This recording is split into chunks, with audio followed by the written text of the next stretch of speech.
So this here is my mandrel.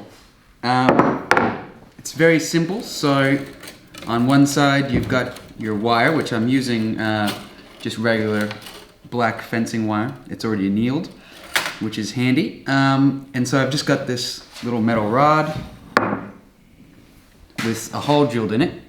And so you stick your wire into that and you wind it around. People do it by hand. I like to do it with a drill. It goes much quicker. So I wind my wire around this and it basically makes a spring. And then you're going to go through, you cut the spring, and it makes a whole bunch of little rings that you can then either flatten to make riveted chainmail, or you can just basically butt them together and make your butted mail. Yeah, so that's a really easy way to make your own rings for chainmail.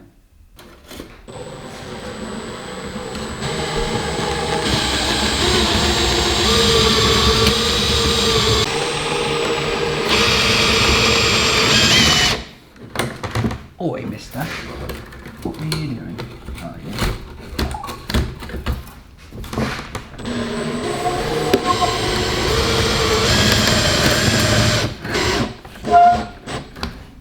Why do you keep doing that for?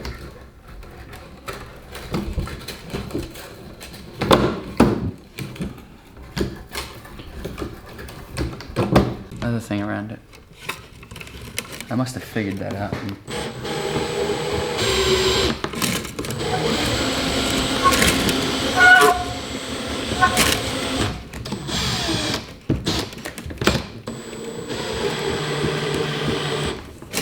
If you don't learn from the past, you're bound to repeat it. Here I am repeating it.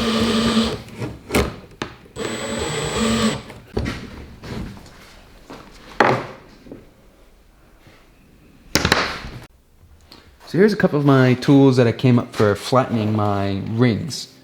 So once you've annealed them, it's actually very difficult to get a consistent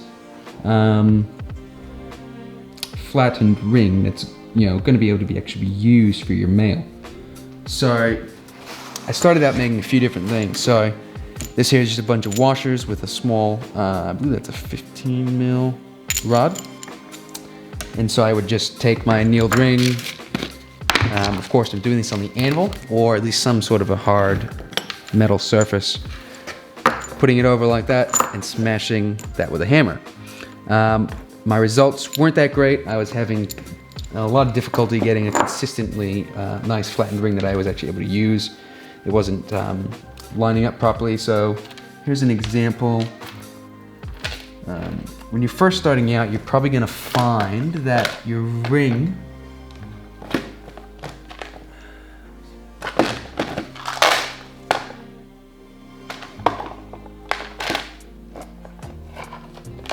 don't have a lot of them, but you're gonna find starting out that your ring is gonna want to slip off a lot. You can see here that it's not awful, but it's not great. So when I went to go flatten it just here, it slid off. So it didn't get a nice flattened ring. So that's one I would throw out. I wouldn't keep it. I like my my product to be a bit better than that. So basically, I came up with one of these as well. Just had a centering pin with a plate, and my annealed ring would sit over that pin, because I thought that this would help to hold the ring and not let the two bits that are overlapping each other wouldn't slide off, because it had something to hold it. But then again, it was still sliding off, and I wasn't getting a properly flattened ring very consistently. So I've made another one, which I don't actually have here with me. Yeah, that didn't work either. And I ended up just going for this rather simple design. So as you can see, it's just a piece of metal pipe with a rather large, heavy rod that slides up and down it, just fairly tight. And the biggest thing I think that I discovered was annealing your rings. So these ones here are all annealed. You can tell by their color that they've been annealed. And so annealing is just the process of softening your metal. So to properly anneal something, you need to heat it up to red hot or non-magnetic. And then you need to let it cool very slowly. So a lot of times if you heat it up in your forge or something like that, and then actually let it cool in the forge, it'll cool very slowly, and that'll make it even softer. So definitely, if you're gonna be trying to do this, if you wanna make riveted, you're gonna have to anneal your rings, or you're never gonna be able to get them to flatten properly and consistently.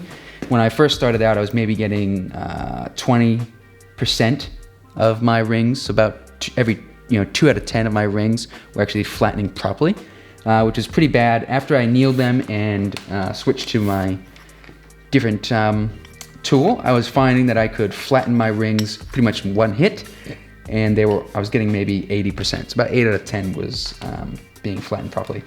So obviously, annealing is very important. If you're doing this and you think, oh, I'm just gonna try to do it without annealing, you need to anneal them. That's not gonna work properly if you don't. So obviously, the process for making riveted is very extensive. You have to, you wind them just like you would for your butted, then you cut them. But that's about where, as far as they go. After that, with your butted chainmail, you don't have to anneal your rings at all. Whereas with your riveted, you are gonna have to anneal them multiple times. Every time you basically disform, or every time you're moving the metal, you're creating stresses in it, and you're gonna have to probably anneal it again. So after you flatten your rings, you might even need to anneal them again before you punch or drill them. For the tools that I use, I've got these needle nose pliers for doing my weaving. So I hold them like that, and I got 2 of them so I can really get around and move very well to do my weave. This here is meant for pulling nails out, but I've made it into my riveting tool. So I just seen this light, but I've got a couple holes that I've drilled, so I had to soften it and drill it. So this is my riveting tool, and I just use pliers to cut them. You can use Dremels, gives you a much cleaner cut. That's all right, you can do that if you want. Punching, I've just got punches that I made into the size that I need. So this is for my wedge rivet. And you can also drill. So I've drilled for a lot of my holes, makes it a bit easier. Yeah, so that's about it, really. That's about the basics for making your chainmail. When you're doing the weave, it's very simple, like I said. So you basically, I go ahead and I close a whole bunch of my open rings, my butted rings. I close a whole bunch of them, and then I just go through and I join 4 closed with 1 open one and close that one as well. And that's it. And then when you go and you lay them out, so for this here, you've got your two sets of 5 for your European 4-in-1 weave, and then you would join those together just in the middle there with 1 open ring. It's important to make sure that your rings are all running in the same direction as you're going along your piece. So as you can see with this riveted, obviously I've got some running down, some running up. So you always want to make sure you're closing those rivets or butting up these, that you make sure you have your rings running in the same direction. So these ones right here, you can see that these are running in opposite directions at the moment. So you would need to make sure you flip your rings up like so. And now they're both running in the same direction. And then you would join that, and it's very difficult. You have to make sure that you run that middle ring, around the same ones. So for this one here, you would run it under those 2 and over those 2. You'll get the idea. It's pretty self-explanatory, really, once you get going. Anyway, guys, so like and subscribe if you enjoyed this video. I hope it was very informative, and I hope you put some replies in the comment sections. Let me know if you've gotten into it, if you started making it, or if you found this video helpful. And have a great night.